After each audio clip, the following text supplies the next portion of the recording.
কৃষ্ণ, রাধে রাধে। সুপ্রভাত জানিয়ে আজকের মিনি ব্লগ ঠাকুরঘর থেকে শুরু করছি। সকালের সমস্ত বাসি কাজকর্ম সেরে স্নান করে ঠাকুর ঘরে চলে এসেছি পুজো দিতে। আর পুজো শেষ হয়ে যাওয়ার পরে কিন্তু আমি এই যে ছাদের মধ্যে ঠাকুরের প্রসাদ আর একটু খই মিলে এইভাবে রেখে দিই, পাখিগুলো এসে সুন্দর খেয়ে নেয়।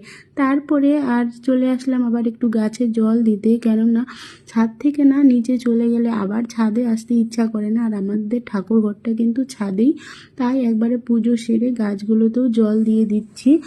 আর মনে হচ্ছে বৃষ্টি হবে, মেঘলা মেঘলা ওয়েদার, তাও সকালবেলা আসলাম যেহেতু ছাদে, তো গাছে জল দিয়ে দিই। আর দেখো দুটো সুন্দর জবা ফুল ফুটেছে। ঠাকুর ঘরে যেহেতু আগে থেকে ফুল ছিল তাই আর ফুলগুলো নিলাম না, কেননা গাছগুলোতে থাকলে দেখতে ভালো লাগে না। ওয়াশিং মেশিনটাও কিন্তু ছাদেই রেখেছি, তাহলে না কাপড় শুকাতে দিতে কিন্তু অনেকটা সুবিধা হয়।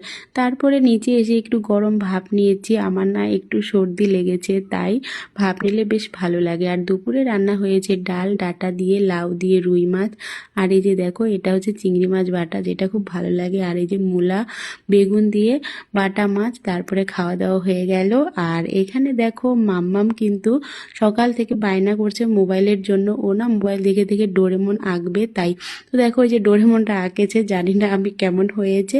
তারপরে দেখো বিকেলবেলা কিন্তু বৃষ্টি নেমে গেছে। আমি সকালবেলা বলেছিলাম মনে হয় আজকে বৃষ্টি হতে পারে, দেখো সত্যি সত্যি বৃষ্টি নেমে গেছে। তো চলো সবাই বৃষ্টিটাকে এনজয় করো আর ভালো থেকো।